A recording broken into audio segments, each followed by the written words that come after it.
ভয় সত্য জনগণের কাছে প্রকাশ পেয়ে যাবে। তো পেঁচা চোখ বন্ধ করে রাখবে বলে আগামীকালকের সূর্যকে উঠবে না। অবশ্য এই দেশে আমরা দুর্ভিক্ষ দেখেছি 74 সাল, কারো গড় পড়ে আর কেউ সেই গড়ে থাকা আলু পোড়া খায়। এখন যারা আছে তারা বোধহয় আলু পোড়া খাওয়ার অপেক্ষায় আছে। যেদিন গণভোটের গণরায়কে অস্বীকার করা হয়েছে সেই দিন থেকেই নতুন করে আবার ফেসিবাদের যাত্রা বাংলাদেশে শুরু হয়েছে।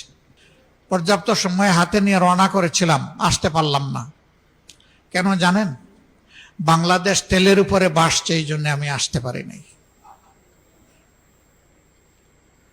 সংসদে যখন সরকারি দলের মন্ত্রীরা কথা বলেন, এমপিরা কথা বলেন, তখন মনে হয় বাংলাদেশে এখন দুধের নহর নয়, তরল সোনার নহর এখন বয়ে যাচ্ছে।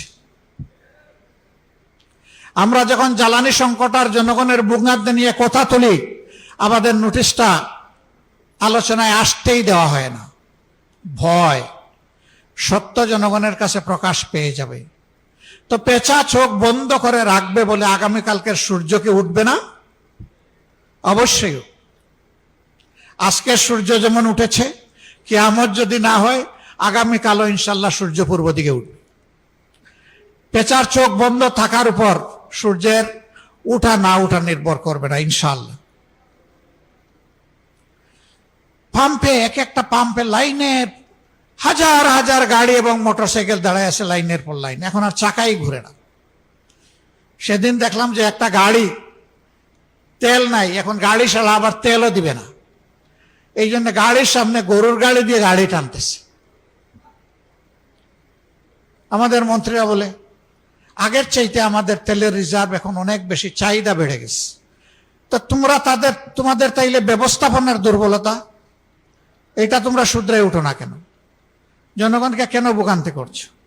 আজকে সেই গাড়ির চাপে পড়ে আমার গাড়িরও তেল প্রায় শেষ হয়ে যাওয়ার উপক্রম।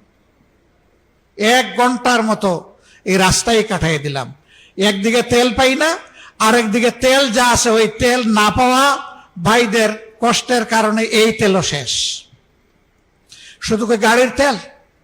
কৃষি নির্ভর একটা দেশে এই মৌসুমে খামারিরা হা করে চেয়ে আছে, তাদের ফসলে সেচ করবে, পানি দিবে, নাই। আবার এখন ওই কুলাইয়েতেও আবার তেল দেয় না, ডিজেল দেয় না, বলে যে না আপনি কার্ড নিয়ে আসেন। সে কার্ড আনবে কিভাবে? এখন তাইলে পাম্পগুলো অটোমেটিক্যালি বন্ধ হয়ে যাবে। এর কুফল হিসাবে আগামী মৌসুমে আমাদের খাদ্য উৎপাদন মারাত্মক ব্যাহত হবে এবং খাদ্য ঘাটতিতে বাংলাদেশ পড়বে। অবশ্য এই দেশে আমরা দুর্ভিক্ষ দেখেছি 74 সাল, কারো গড় পড়ে আর কেউ সেই গড়ে থাকা আলু পোড়া খায়। এখন যারা আছে তারা বোধহয় আলু পোড়া খাওয়ার অপেক্ষায় আছে। আল্লাহ তাআলা এই জাতিকে হেফাজত করুন। আমরা জনগণকে কথা দিচ্ছি, আমরা 77 জন যারা আপনাদের হয়ে সংসদের ভিতরে ঢুকেছি, আমরা 77 জন 18 কোটি মানুষকেও পাহারা দেব। আর সংসদের ভিতরে জাতির কপাল নিয়ে কেউ ডাকাতি বা সিনিমিনি করতে না পারে তারও পাহারা দেব ইনশাআল্লাহ। আপনারা দোয়া করবেন। আমরা কোনো অন্যায়ের কাছে মাথা উন্নত করব না এবং অন্যায়ের ব্যাপারে ছাড়ও দেব না।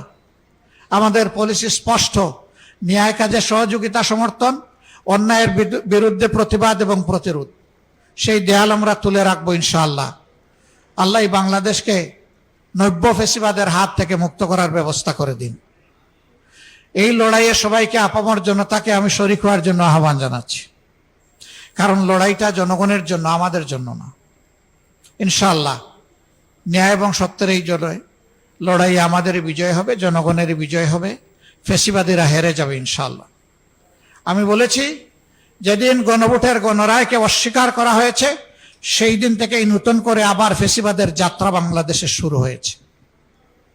আমরা এই যাত্রার কদম কদম যাত্রা আমরা থামিয়ে দেব ইনশাআল্লাহ, আমরা আগাতে দেব না। আর একটা বিষয় বলেই শেষ করছি, জ্বালানি সংকট মোকাবেলা করার জন্য আমাদের ফেরেশতা শিশুদের উপরে প্রথমে হাত পড়েছে, তাদের স্কুল বন্ধ করে দিয়ে গড়ে পাঠিয়ে দেওয়া হচ্ছে। করোনার সময় দারুণ ব্যাহত হয়েছে, অনেক শিশু সন্তান ড্রপ আউট হয়ে গেছে, লেখাপড়া শুধু ছাড়ে নাই, সে বিপথে চলে গেছে, কিশোর গ্যাংয়ের অংশ হয়ে গেছে। এখন আবার যদি একই পথে এই সরকার হাঁটে, তাহলে এই জাতিকে অন্ধত্ব এবং মূর্খতার চাদরে ডেকে দেওয়ার সিদ্ধান্ত নেবে এই সরকার। আমরা এটা রুখে দেব, এইটাও আমরা মানব না। আমাদের সন্তানদের মেধা হত্যা করার সুযোগ আমরা কাউকে দেব না।